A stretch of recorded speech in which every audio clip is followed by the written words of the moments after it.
নমস্কার দর্শক শ্রোতা বন্ধুরা, আমাদের আজকের অনুষ্ঠানে স্বাগত।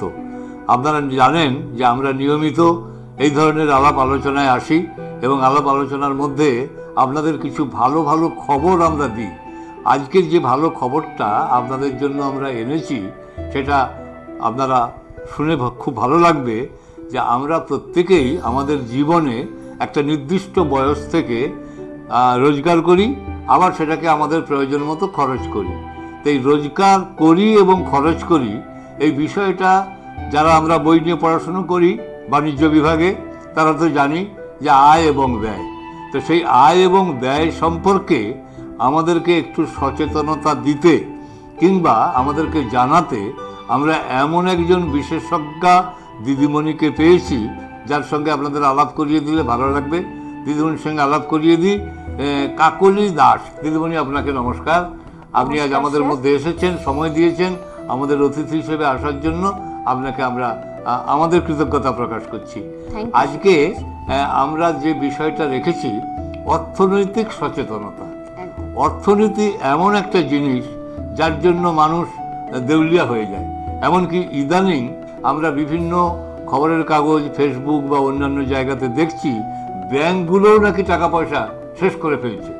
এই যে ঘটনাগুলো ঘটছে তাহলে মানুষ বাঁচবে কি করে? আপনি আজকে আমাদের রোজগার কি জিনিস, ব্যয় কি জিনিস, কিভাবে তাকে আমরা রক্ষা করব, এটা দিয়ে আমাদের শুরু করুন। দর্শক সাধারণ তার জন্যই অপেক্ষা করছি। নমস্কার, আমি এখানে আসতে পেরে আমার খুবই ভালো লাগছে। আমি আসছি হাওড়া শালকিয়া থেকে। আমার কোম্পানির নাম হচ্ছে কেডি ক্রিয়েশন। আমি দীর্ঘ 15 ইয়ার্স আমি জব করেছি একটা মাল্টিন্যাশনাল কোম্পানিতে। তারপরে লকডাউনে আমার মনে হয়েছে যে এই সচেতনতাটা আনা দরকার। কেন কি আজকের দিনে বিভিন্ন গভর্নমেন্ট থেকে অনেক কিছু সচেতনতা হয়, যেখানে কিনা ডেঙ্গু আসছে, আপনার যখন কোভিড এলো, বিভিন্ন ধরনের গভর্নমেন্টের সচেতনতা আসে। বাট যে জিনিসটার সচেতনতা এখনো পর্যন্ত সেইভাবে দেওয়া হয়নি ফিজিক্যালি, সেটা হচ্ছে অর্থনৈতিক সচেতনতা। তো সেই কর্মকাণ্ডেই আমি নেমেছি। তো কেডি ক্রিয়েশনের আজকের দিনে পারপাস হলো যে লক্ষ লক্ষ স্টুডেন্ট এবং লক্ষ লক্ষ সাধারণ মানুষকে অর্থনৈতিক সচেতনতা দেওয়া। তো এটাই হলো কেডি ক্রিয়েশনের উদ্দেশ্য। তো এই কর্মযোগ্যই আমি এনেছি। বিভিন্ন এখন 10টা ডিস্ট্রিক্টে আমি কাজ করছি, লাইক বীরভূম, বাঁকুড়া, এইসব জায়গাতে। হাওড়া, হুগলি, বর্ধমান এগুলো তো আছেই। তো এটাই শুরু। যারা আমাদের অনুষ্ঠান আজকে দেখছেন তাদেরকে জানিয়ে রাখি যে আপনারা কিন্তু একটা ভালো জিনিস আজকে পাবেন। এই জন্যই পাবেন যে আমরা প্রত্যেকেই সব বিষয়ে সচেতন থাকি, শুধু অর্থের দিকটাই আমরা বড্ড অবহেলায় রাখি। কারণ আমরা আয় বুঝে ব্যয় করতে পারি না, কিংবা কিভাবে সঞ্চয় করতে হয় জানি না। ম্যাডাম যে কেডি ক্রিয়েশন তার যে নিজস্ব একটা প্রতিষ্ঠান তৈরি করেছেন এবং যেখানে তিনি গবেষণাধর্মী কাজ করে আমাদের পশ্চিমবঙ্গের তো বটেই, তার বাইরেও আমরা শুনলাম দিদিমণির কাছে তিনি বলবেনও একই কথা যে কিভাবে অর্থটাকে আমরা সদ্ব্যবহার করব, রাখবো কিভাবে। কারণ সবটা ব্যয় করে ফেললে একটা নির্দিষ্ট বয়সের পর আর তো আজকাল যা ঘটনা ঘটে আমাদের অনেককেই সংসার থেকেও বেরিয়ে যেতে হয়। সেই ক্ষেত্র থেকে যদি বেরিয়ে যেতে হয় তাহলে আমাদের কিন্তু অর্থটাকে সঠিক সদ্ব্যবহার, আমার মনে হয় ম্যাডাম বলবেন 40 বছর বয়সের মধ্যেই ভাবনা চিন্তাগুলো করে নিতে হবে। ম্যাডাম বলুন আপনি। Thank you. অ্যাকচুয়ালি আমাদের প্রথম থেকেই আমাদের যেটা আমি প্রথমেই বললাম যে সচেতনতা দেওয়া হয় না, সেটা হচ্ছে অর্থনৈতিক সচেতনতা।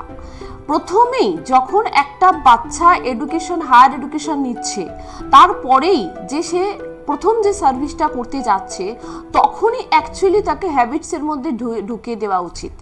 সেটা হচ্ছে কি যে যেরকম আমরা সকালবেলা উঠে, আগে যখন আমরা ছোট ছিলাম তখন কিন্তু আমরা জানতাম না কখন ব্রাশ করতে হয়, আমরা জানতাম না কখন স্নান করতে হয়, কিন্তু এগুলো আমাদের প্যারেন্টসরা আমাদের আস্তে আস্তে আস্তে আস্তে শিখিয়েছে। ঠিক সেই রকমভাবেই যখন প্রথম একটা বাচ্চা, শুধু আমি চাকরি কেন বলবো, যখন প্রথম মাধ্যমিক দিয়ে জব করছে, জব মানে টিউশন করে, আমরা সবাই জানি সবার আগে আমরা টিউশন করি নিজের হাত খরচার জন্যে, বা অনেক ক্ষেত্রে ওই এডুকেশনের টাকা দিয়ে, যেটা টিউশনের টাকা আসে সেটা দিয়ে আমাদের নিজের পড়াশোনাটাও চালানো হয়। সেই টাকা থেকেই তখন তাকে উদ্বুদ্ধ করতে হবে যে না, এখন থেকে তুমি যদি 1000 টাকা ইনকাম ইনকাম করো, তাহলে 200 টাকা ওখান থেকে তুমি সেভিংস করো। বা তুমি যখন চাকরি করছো, তুমি ভেবে নাও তুমি 10,000 টাকা ইনকাম করছো, কিন্তু তুমি ভাবো ওখান থেকে তোমাকে 1000 টাকা সরাতে হবে। তো এটা প্রথম প্রাথমিক, বাট এর কিছু রুলস এবং রেগুলেশন আছে। এটা আমি দর্শক বন্ধুদের জানাতে চাই যে আমরা কিন্তু মানে আমাদের ম্যানেজমেন্ট থিওরিতে একটা শিখেছি যেখানে কিনা 4 কোয়াড্রেন্ট আছে, যে কোয়াড্রেন্টের মাধ্যমে অ্যাকচুয়ালি আমাদেরকে যেতে হয়। তো সেগুলো এখন তো এইভাবে এত কিছু ডিসকাশন করা সম্ভব নয়, তবুও আমি ফার্স্ট একটা রুলস বলে দিই যে আমরা যখন স্ট্যান্ডার্ড অফ লিভিং মেনটেন করি, মানে আমরা যে সংসার খরচা চালাই, যেটা আপনারা ইনকাম করেন, তো তার একটা ভীষণ ভালো রুলস হচ্ছে যে আমাদের যে 100 টাকা যদি আমি ইনকাম করি, তার 30% না শুধুমাত্র আমি আমার স্ট্যান্ডার্ড অফ লিভিং এর জন্য দেব, 40% আমি দেব আমার লোন, ইএমআই, এই সমস্ত পরিস্থিতির জন্য, আর বাকি 30% কিন্তু আমাকে সেভিংস করতেই হবে ফর আওয়ার ফিউচার, না হলেই কিন্তু আমরা বিপদে পড়ব। বাট আজকের দিনে কি হচ্ছে, মানুষ সেটা কিন্তু ভুলে যাচ্ছে, শুধুমাত্র শো অফ লাইফে চলে যাচ্ছে। যে কোয়াড্রেন্টের কথা বলছিলাম, যদি আমি কোনো সময় আরেকটু বড় স্ক্রিন পাই আমি সেখানে আমি দেখাবো আপনাদের যে কিভাবে কোয়াড্রেন্ট অনুযায়ী চলতে চাই। মানুষ কিন্তু ফার্স্ট কোয়াড্রেন্ট মানে স্ট্যান্ডার্ড অফ লিভিং এর পরেই, সংসার খরচাটা পরেই শো অফ লাইফে চলে যায়। এটাই হচ্ছে সব থেকে বড় ভুল। এটা আমি আপনাদেরকে সচেতন করছি।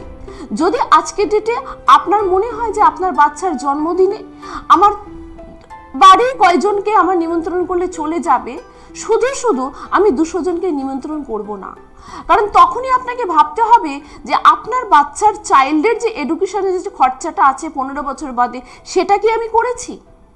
আমরা কিন্তু করি না। কেন কি আমরা খুব ইমোশনাল হয়ে যাই আমাদের সন্তানের প্রতি, কিন্তু সেই সন্তানের ভবিষ্যৎটাও যে আমাদেরই নিয়ন্ত্রণ করতে হবে, আমাদেরকেই ভাবতে হবে, সেটা আমরা ভুলে যাই। তো আমি যে প্রথম রুলসটা বললাম সেটা হচ্ছে কি যে 30, 40 এবং 30 এই রেশিওতে আপনারা চলবেন। এখনো যারা চলেননি তারা আজকে থেকে রেকটিফিকেশন করুন, যখন থেকে এইটা আপনি শুনছেন। আমার এই যে বইটা আপনারা দেখছেন, যে এই বইটার মধ্যে আমি আমার 19 বছরের অভিজ্ঞতা শেয়ার করেছি, সেটা খুব অল্প সীমিতের মধ্যে শেয়ার করেছি। কেন কি, যেহেতু পাতলা বইটা পড়া হয়েছে, যে কোনো সময় যে কোনো মানুষ পড়তে পারবে, এটার মধ্যে আমি দিয়েছি, আপনারা পড়বেন এবং তখন আপনারা বুঝতে পারবেন।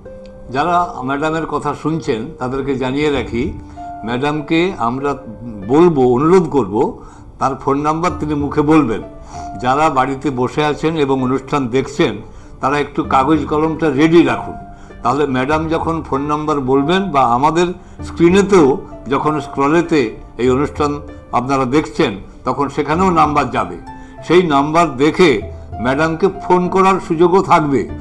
আগেই বলেছি যে হাওড়াতে তার অফিস ঠিকই, কিন্তু আপনারা যদি পশ্চিমবঙ্গের যে কোনো জেলাতেই থাকেন, আপনারা সেই নাম্বার ধরে ফোন করলে তার নিজেরও বিভিন্ন অফিস বিভিন্ন জেলায় রয়েছে। বিশেষ করে তিনি এখন মেদিনীপুর, বাঁকুড়া, বীরভূম এগুলো তো করছেনই, উত্তরবঙ্গেও খুব সম্প্রতি যাওয়ার জন্য তৈরি হয়ে যাচ্ছেন। স্বাভাবিকভাবে আপনারা ম্যাডামের এই বইটা সংগ্রহ করবেন, সংগ্রহ করার পর বুঝে নেবেন, বুঝে নেওয়ার পর যেখানে অসুবিধা হবে ম্যাডামকে ফোনে জানতে চাইবেন। এবং সঙ্গে সঙ্গে আজকে আমাদের আনন্দের বিষয়, আমাদের প্রত্যেকটি পরিবারের মেয়েরা তারা আমাদের যে সরকারি একটা ব্যবস্থাপনা লক্ষ্মীর ভাণ্ডার, সেভাবেও তারা কিছু রোজগার করছেন। আমি ম্যাডামের সঙ্গে কথা বলে শুনেছি, ম্যাডাম বলবেন যে লক্ষ্মীর ভাণ্ডার থেকেও কিন্তু টাকা সঞ্চয় করা যায়, সবটা শেষ করা যায় না খরচা করে। তো এটা আপনি দিদিমণি সে ব্যাপারটা কি বলবেন একটু আমাদের বলুন। Thank you. অ্যাকচুয়ালি স্যার যেটা বললেন যে যেটুকু টাকাই আপনারা পান না কেন, আপনারা শুধু সেটা ভাববেন যে এটা কিন্তু আপনাকে বিনা পরিশ্রমে আপনি টাকাটা পাচ্ছেন, এটা সব সময় মাথায় রাখবেন। সেই টাকাটা নষ্ট করার অধিকার কিন্তু আপনার নেই।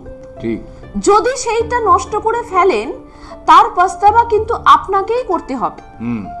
তো সেই যে টাকাটা পাচ্ছেন আপনি, সেটা 500 টাকা হোক, 1000 টাকা হোক, 2000 টাকা হোক, যে টাকাটাই হোক না কেন, সেই টাকাটা কিন্তু আপনাকেও ডিভাইড করতে লাগবে। আমি শুনছিলাম যে এখন 2000 টাকা করে এখন বোধহয় পাওয়ার কথা হচ্ছে, আমি সে বিষয়ে বিস্তর জানি না। যদি সেটা হয় 500 টাকা শুধু নিজের খরচার জন্য, মানে নিজের আনন্দ বা আপনার নিজের বাচ্চার জন্য কোনো প্রয়োজনীয় জিনিস করলেন, বাট বাকি যে 1500 টাকাটা পাচ্ছেন ওটা দিয়েও কিন্তু আপনি সেভিংস করতে পারেন আপনার নিজের জন্য। কেন কি আজকের দিনে মেয়েদের এই অর্থনৈতিক ব্যাপারটা খুব দরকার, মানে এই বিষয়ে সচেতন হওয়াটা, রাইট? কেন কি আমরা জানি যদি অর্থনৈতিক দিক থেকে মেয়েরা স্বাবলম্বী না হয় তাহলে কিন্তু সব দিক থেকেই তারা আপনারা বুঝতে পারছেন আমি কি বলতে চাইছি, ওকে? তাই আজকের দিনে দেখবেন ম্যাক্সিমাম মেয়েরা কিন্তু জব করছে এবং সেটার জন্য আমি এই পথটা অ্যাকচুয়ালি নিজের লাইফে পেরিয়ে এসেছি বলে আমি আপনাদেরকে আরো ভালো করে বলতে পারছি। তো যে টাকাটা আপনারা পাবেন 500 টাকা আপনারা নিজের প্রয়োজনে খরচা করুন বা বাচ্চার প্রয়োজনে খরচা করুন, বাকি 1500 টাকাটা আপনি অবশ্যই সেভিংস করবেন, কিন্তু তার কিছু সিস্টেম আছে, সেই সিস্টেমে করবেন। কারণ আজকের দিনে আমি যদি আগের অনুযায়ী করি, মানে আমাদের একটা অভ্যাস হয়ে গেছে যে একটা কমফোর্ট জোনে থাকা, রাইট? আমরা অভ্যস্ত স্যার যে বিগত দিনে যে আমরা করে এসেছি সেটা হচ্ছে কি যে হয় আমরা ফিক্সড ডিপোজিটে টাকা দিয়ে এসেছি অথবা আমরা পোস্ট অফিসে টাকা দিয়ে এসেছি। তার ফলে কিন্তু আমাদের টাকাটার গ্রোথ আমরা দেখতে পাই না একদম। বাট আজকের দিনে দেখুন আপনার মোবাইলে যখন একটা সফটওয়্যার আপডেট বলে জিনিস আছে আপনারা কিন্তু সবসময় আপডেট করে দেন, তো সেই আপডেশনটা কিন্তু সঙ্গে সঙ্গে করেন। কেন করেন না? এই কারণে করেন যে মোবাইলটা হ্যাং হয়ে যাবে। তাহলে আজকের দিনে অর্থনীতির জন্য অনেক ইনস্ট্রুমেন্ট আছে, ফিক্সড ডিপোজিট এবং পোস্ট অফিস ডিপোজিট ছাড়াও অনেকগুলো ইনস্ট্রুমেন্ট আছে, সেটা আপনাদেরকে জানতে হবে এবং সেটার প্রপার গাইডলাইন দিয়ে জানতে হবে। এটা নয় যে আমি আধা নলেজ নিলাম নিয়ে আমি ইনভেস্টমেন্ট করলাম, কারণ এখন মোবাইল আপনাদের এমন একটা জিনিস যেখানে আপনারা সমস্ত কিছু তথ্য পান, কিন্তু আপনারা কন্টিনিউ 30 সেকেন্ডস 50 সেকেন্ডস এর রিলস দেখতে থাকেন, যেটা না দেখে আপনি কিছু মানে শিক্ষামূলক জিনিস দেখুন যেটাতে আপনাদের ভবিষ্যৎটা আপনারা সুরক্ষিত থাকবেন। তো বাকি যে 1500 টাকাটা স্যার যেটা বলেন ওটাতে আপনারা নিজের ভবিষ্যতের জন্য সেভিংস করুন, কিন্তু যেটা আপনার একটা রেগুলার ইনকাম আসবে তখন মনে হবে কি যে না সত্যি ম্যাডামের কথা শুনে করেছিলাম বলে আজকে এই অবস্থা। বাট যারা করবে না তারা কিন্তু দেখবেন আপনারই পাশের একজন সে কিন্তু আফসোস করবে, আর এই আফসোসটা যখন করবে তখন আর কিছু করার থাকবে না। ঠিক, একেবারে সুন্দরভাবে ম্যাডাম আজকে আমাদের যেরকমভাবে বোঝানো দরকার সেভাবেই বলে দিচ্ছেন। আমরা এই যে আমরা এখন যে ছবিতে গ্রাফটা দেখছি এটাও কিন্তু আমরা পরে আমাদের পরের অনুষ্ঠানে ইচ্ছে আছে যে আপনাদেরকে আরও ভালো করে বুঝিয়ে দেওয়া, কিন্তু সবার থেকে যে বিষয়টা মনে রাখতে হবে বিষয়টা হলো যে আমি রোজগার করি, আমার রোজগারটাকে আমাকে এমনভাবে প্ল্যানফুলি রক্ষা করতে হবে যাতে আমার কাছে রোজগারটা একটা ভবিষ্যতে যখন আমার একটা বয়স বাড়বে বা আমি যখন অক্ষম হব বা আমি কোনো কারণে আমি চাকরির চ্যুতি ঘটেছে কিংবা আমি এখন কাজ করতে পারি না কোনো একটা অসুবিধার কারণে, তখন কিন্তু এই জমা টাকাটা আমাকে বাঁচাবে। আমরা সাধারণত পোস্ট অফিস ব্যাংক বা অন্যান্য জায়গাগুলোতে টাকা রাখা মানেই খুব সামান্য সুদের আশা পাই এবং সেটুকু আমাদের কাছে খুব বেশি গ্রহণযোগ্য হয় না। তাই ম্যাডাম যে ব্যাপারটা বলছেন, ম্যাডাম আপনার বইটাতে যারা সংগ্রহ করবেন আপনি যদি আপনার ফোন নাম্বারটা একটু দুবার বলেন তাহলে খুব ভালো হয়। বলুন। আমার ফোন নাম্বার হচ্ছে 8013395610। আমি আবার রিপিট করছি, আরেকবার বলুন, 8013395610। এবং আপনারা আমরা ওয়েবসাইটে যাবেন, আমার যে ওয়েবসাইট আছে কোম্পানির kdcreation.co.in। এই যখন আপনারা ওয়েবসাইটে যাচ্ছেন তখন ডিটেলস কোম্পানি দেখতে পাবেন, যে কোম্পানিতে কি কি করানো হয়। It's actually financial hub. এবং এই কোম্পানিতে যেটা এখনো পর্যন্ত করা হয়নি সেটা হচ্ছে কি যে টোটাল আমরা ডায়াগনোসিস করে দিই, রাইট? আমরা কিন্তু শুধুমাত্র পরামর্শ দিই না যে এটা কিনুন এটা কিনুন, এটা নো। এখানে আমরা স্যার যেটা এইমাত্র একটু আগেই বলছিলেন যে এখানে আমরা বেসিক্যালি একটা ব্লুপ্রিন্ট তৈরি করে দিই। আপনারা সবাই জানেন অনেকেই বাড়ি বানিয়েছেন যেখানে ব্লুপ্রিন্টটা মাস্ট। যদি ব্লুপ্রিন্ট একটা বাড়ির বানানো না হয় তাহলে কিন্তু সেই পরিকাঠামো তৈরি হয় না, আর যতক্ষণ না কোনো জিনিসের পরিকাঠামো তৈরি হচ্ছে সেটা কিন্তু তার সুন্দর আকৃতি নেয় না, রাইট? তো এই কেডি ক্রিয়েশনে আপনারা গেলে মানে ওয়েবসাইটে যদি আপনারা যান, সেখানে দেখতে পাবেন আমরা কি কি বিষয় নিয়ে আলোচনা করি। এবং যখন আমাদের কাছে ফোন করে ক্লায়েন্টরা অ্যাপয়েন্টমেন্ট নেন, তখন কিন্তু তারা জানেন আমার 3 থেকে 4টে স্কেডিউল তাদের সঙ্গে বসতে হয়, এবং সেখানে 45 মিনিট থেকে 1 ঘন্টা সময় লাগে, যেখানে আমরা 18 পেজের একটা ব্লু প্রিন্ট দিই এবং তার লাইফ টাইমের জন্য আমরা সাজেশন করি। কারণ যতক্ষণ না, ফর এক্সাম্পল ধরে নিন আপনাদের মেবি কারোর আমাদের জ্বর দুজনেরই হতে পারে একসঙ্গে স্যার, তো জ্বর যখন হচ্ছে তখন কিন্তু দেখলেন যে আপনি প্যারাসিটামল খেলেন, আমিও প্যারাসিটামল খেলাম, আপনার জ্বরটা কমে গেল কিন্তু আমার জ্বরটা কমলো, একদম ঠিক। তারপরে দেখা গেল কি যে আমি ভুগছি ভুগছি ভুগছি দুর্বল হতে থাকছি। তখন আমি ডক্টরের কাছে গেলাম এবং ডক্টরের কাছে যেতে ডক্টর আমাকে ডায়াগনোসিস করতে দিল, এবং সেই ডায়াগনোসিসে কি দেখা গেল না আমার ডেঙ্গু হয়েছে। বাট আমি কি করেছি, প্রথমেই আমার ভুলটা কি হয়েছে, আমি ডক্টর না দেখিয়ে আমি দোকান থেকে একটা প্যারাসিটামল কিনে খেয়ে নিয়েছি, অপেক্ষা করে নিজের মতো খেয়ে নিয়েছি ওষুধ। ঠিক, আপনার ফিনান্সেরও কিন্তু ঠিক সেই জিনিসটা করেন। আমার কাছে এক্সট্রা একটা টাকা এসেছে বা কিছু করতে হবে, আমাকে সেভিংস করতে হবে, এটা আপনারা কিন্তু সবাই জানেন যে আপনাদের সেভিংস করতে হবে। আপনারা কি করলেন, একটা কিছু দেখে আপনারা একটা মিউচুয়াল ফান্ডে ইনভেস্টমেন্ট করে দিলেন, বাট সেটা আপনি কি পারপাসে ইনভেস্টমেন্ট করলেন সেটা কিন্তু জানেন না। তো অবশ্যই পারপাসটা আপনার জানা উচিত যে এটা আপনার রিটায়ারমেন্টের জন্য করছেন, নাকি এটা আপনার বাচ্চার এডুকেশনের জন্য করছেন, নাকি এটা আপনার আর্জেন্ট কোনো যদি রিকোয়ারমেন্ট হয় তার জন্য করছেন। কারণ প্রত্যেকটার জন্য ইনস্ট্রুমেন্টটা কিন্তু আলাদা, তাই সেইটা জেনে আপনাকে করতে হবে। এটা হলো একেবারে সঠিকভাবে তিনি আমাদেরকে বুঝিয়ে বললেন বিষয়টা, আমরা জানতে পারলাম, আরও আমরা জানবো।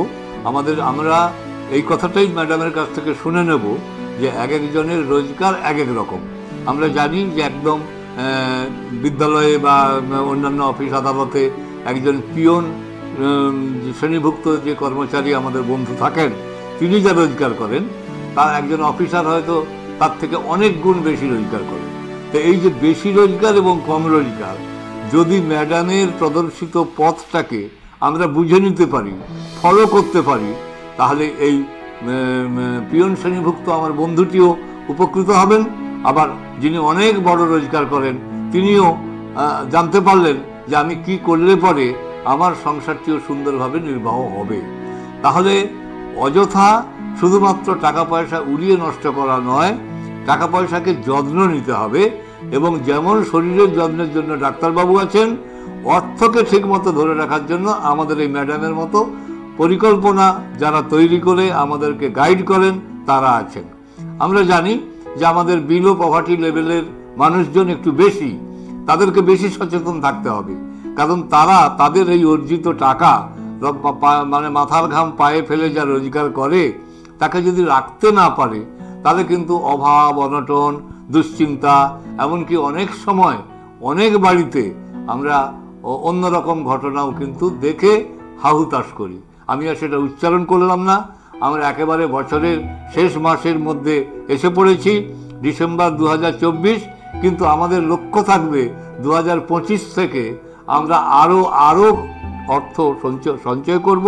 ম্যাডাম যেভাবে পথ বলে দিচ্ছেন, ম্যাডাম আপনি এবারে যেটা আরও বলা দরকার আপনি বলুন। হ্যাঁ, স্যার যেটা এইমাত্র বলতে চাইলেন যে আমাদের কিন্তু সব শ্রেণীর মানুষ আছে, ঠিক, যে কম যে ইনকাম করে, মিডিয়াম যে ইনকাম করে, আমি এটাকে 3টে লেয়ারে নিয়ে যাচ্ছি, আর যে একদম যারা একদম হাই লেভেলে ইনকাম, যে 5,000 টাকা ইনকাম করছে একজন, আবার কারোর ম্যাক্সিমাম যেটা 40-50 হাজার টাকা মান্থলি ইনকাম করছে, আবার কেউ বা 2 লক্ষ 3 লক্ষ টাকা ইনকাম, একেবারে ঠিক, রাইট? এটা শুধু রোজগার করছে এইটা বড় কথা নয়, বড় কথা হচ্ছে আমি কতটা খরচা করছি, এইখানটা আপনাদেরকে নজর দিতে হবে। আমরা ম্যাক্সিমামটাই কি করি, ফর এক্সাম্পল ধরে নিন যে 5,000 টাকা কারোর ইনকাম আছে, 10,000 টাকা কারোর ইনকাম আছে, যেটাকে আমরা একদম নিম্ন মধ্যবিত্ত বলি। সেখানে কি হচ্ছে, তার বাচ্চা কিন্তু আমরা ইংলিশ মিডিয়ামে পড়াতে পারছি না, তাকে কিন্তু গভর্নমেন্ট স্কুলেই দিতে হচ্ছে, বা সে যে মাছটা খাচ্ছে আর যে 2 লক্ষ টাকা রোজগার করছে তার কিন্তু খাওয়া দাওয়া সবকিছু স্ট্যান্ডার্ড লিভিংটা সম্পূর্ণ আলাদা, বাট চিন্তাধারাটা কিন্তু সেম রাখতে হবে যে আমাদের ভবিষ্যতের জন্য আমাকেই সেভ করতে হবে। তো যে 10,000 টাকা ইনকাম করছে সেও কিন্তু আজকের দিনে, আমি বলছি পার্সোনালি জানি, আমি তো প্রত্যন্ত গ্রামে গিয়েও কাজ করছি, তাদেরও কিন্তু জানে যে না আমাকে কিছু করতে হবে, এই সেন্সটা আছে, বাট কিভাবে করতে হবে সেটা তারা জানে না। আমি সেই গ্রামে গিয়ে দেখেছি যে 100 টাকা 200 টাকা বা কোয়ার্টারলি 300 টাকা, কোয়ার্টারলি 600 টাকা, কিন্তু প্রত্যেকের ঘরে একটা করে এলআইসি আছে, কিছু না হলেও একটা পোস্ট অফিসে টাকা আছে, তাই? কিন্তু তাদেরকে যদি একটুখানি গাইডলাইন দেওয়া যায় তাহলে কিন্তু জিনিসটা ঠিকঠাক করে ফেলবে। ওকে, একদম। এবং যারা আমি একদম উচ্চবিত্ত বলছি, যাদের ইনকামটা অনেকটা বেশি, তারা কিন্তু আমি দেখেছি তারা ইনভেস্টমেন্ট করছে কিন্তু প্রপার গাইডলাইন ইনভেস্টমেন্ট করছে না, তার ফলে তারা মানে ফ্রাস্ট্রেশনে পড়ে যায় যে আমার টাকাটা একেবারে চলে গেল। আমরা তো অবাক হয়ে যাই, শিক্ষক মশাই একটা ভালো রোজগার এখন আমাদের হয়েছে, শিক্ষক শিক্ষিকারা করেন, কিন্তু দেখা যায় যে তারাই যেখানে ঋণ পাওয়া যায় সেখানে গিয়ে ভিড় জমান। এই যে হয়, এটা কেন হয়? একদম স্যার, আমার এখানে অনেক আসেন রিটায়ারমেন্টের পরে, এই 50 একজন পুলিশ মশাই এসেছিলেন কর্মরত এখনো 57 ইয়ার্সে, যেখানে তার মোটামুটি ইনকাম হচ্ছে এখন ইয়ারলি 12 লাখ টাকা। তবে বাট আজকের দিনে উনি টেনশন করছেন যে কিভাবে হাউ টু মেইনটেইন, আমি আমার পরবর্তী জীবনটা আমি কি করে মেইনটেইন করব, এইটাই আমাদের আজকে কিছু বলার কথা। ফ্রাস্ট্রেশনে পড়ে যাচ্ছে, বাট এইটুকু কম সময় আমি এতখানি ডেসক্রাইব করতে পারছি না। পরের সেশনে আমি আপনাদের সাথে আবার আলোচনা করব যে ওনার পেনশন পাবেন হয়তো 50,000 টাকা, তাহলে বাকি 50,000 টাকা কিভাবে মেইনটেইন করবে, কারণ ওনার স্ট্যান্ডার্ড অফ লিভিং এ দুবেলার জায়গায় একবেলা খেয়ে উনি থাকতে পারবেন না, ওনার মেডিকেল কস্টটা তো কমবে না। তো এইটা শুরু থেকেই যদি আমি একটা 20 বছরের বাচ্চাকে শিখিয়ে দিই তাহলে তার কাছে টাইম যে স্পেন্ডটা থাকবে সেটা যে 40 বছর, সেইখানে যদি আমরা প্রপার গাইডলাইনটা দিয়ে দিই তাহলে কিন্তু ইজিলি চলতে পারবে। তো আমি আরেকবার অবশ্যই বলবো যে প্রপার গাইডলাইনটা দরকার, এই গাইডলাইনটা যতক্ষণ না ঠিকঠাক হচ্ছে ততক্ষণ কিন্তু মানুষ এই যেটা চলে এসেছে এখনো চলছে, পরবর্তীকালেও সেটা চলতে থাকবে। তাহলে খুব সুন্দরভাবেই আপনাদের একটা গল্পও বলে আমরা শেষ করব। আমরা কয়েকদিন আগে এই ম্যাডামের একটা অনুষ্ঠানে যাচ্ছিলাম, ট্রেনে করে বাংলাদেশের এক দম্পতিকে পেয়ে গেলাম। তারা অধ্যাপক অধ্যাপিকা, তারা তো ম্যাডামের সঙ্গে আলোচনার পর যখন জেনে নিতে চাইলেন যে সত্যিই তো আমাদের তো সেইভাবে সঞ্চয় করা হয়নি, আমাদের তো সেইভাবে টাকা রক্ষিত নেই, আমরা কিভাবে তা করতে পারি এই বয়সে এসে, ম্যাডাম খুব স্বাচ্ছন্দ্যে সেটা বুঝিয়ে বললেন। তো যারা বয়স্ক মানুষ শুনছেন বা দেখছেন, বা আমাদের ছোটদের যারা এখন মাধ্যমিক উচ্চ মাধ্যমিক স্তরে তাদেরকে পড়াশোনার দিকে এগিয়ে নিয়ে যাচ্ছেন, তাদেরকেও জানতে হবে বড়দের যে ছোটদের কিভাবে শিক্ষা দেব। এই ম্যাডাম বিভিন্ন প্রতিষ্ঠানে আমন্ত্রণ পেলেই গিয়ে বোঝান এবং সবাইকে সচেতন করেন। তাই তার বইয়ের নামই হলো আর্থিক সচেতনতা, এবং সেটা গত বইমেলা থেকে বইটি বেরোনোর পর বেশ কয়েকটা প্রিন্ট হয়েছে। আগামী বইমেলায় আরও মানুষ নেবে। এই বইটা আপনারা সংগ্রহ করবেন। বইপাড়ায় আমাদের একেবারে বর্ণপরিচয় মল, চারমাথার মোড়ে, কলেজ স্ট্রিট যেটা রয়েছে, শিলেদার্স এবং খাদিমের মাঝখানে বঙ্গবন্ধু পাবলিশিং হাউস, এখানে পাবেন। এখানে আপনারা সংগ্রহ করতে পারবেন বইপাড়ায় এলে, অথবা ম্যাডামের ফোনে ফোন করবেন, আপনারা পোস্টেও নিতে পারবেন। ম্যাডাম একেবারে 2 মিনিট সময় আছে, আপনি 1 মিনিট কিছু বলুন, আমি বলে শেষ করবো বাকিটা। আমি শুধু একটাই কথা বলবো সবার জন্যে, যে আপনারা আপনার পরিবারকে নিয়ে বসে এই বইটা পড়ুন। এই বইটা পড়লেই আপনারা বুঝতে পারবেন যে আমাদের কিভাবে চলা উচিত। শুধু আমি একে সচেতন হলে হবে না, আমার পরিবারকে সচেতন হতে হবে, তবেই আমার পরিবারটা সমৃদ্ধ হবে। এটা বলেই আমি আমার বক্তব্য শেষ করছি। তাহলে দর্শক শ্রোতা বন্ধু, আপনারা কিন্তু আমাদের পর আপনজন, আপনাদের সঙ্গে কিছুটা সময় বসে আপনাদেরকে সতর্ক করলাম যে আর্থিক বিষয়টা আমাদের ভীষণভাবে লক্ষ্য রাখতে হবে, কারণ অর্থ থেকেই আমার বেঁচে থাকার অধিকার আনন্দের হবে, এবং সেই আনন্দ নিয়েই বাঁচতে চাই। আমরা ম্যাডামকে নমস্কার জানিয়ে, দর্শক শ্রোতা বন্ধুদের নমস্কার জানিয়ে আজকের অনুষ্ঠান শেষ করছি। সবাই ভালো থাকুন, সুস্থ থাকুন, আনন্দে থাকুন। Thank you so much.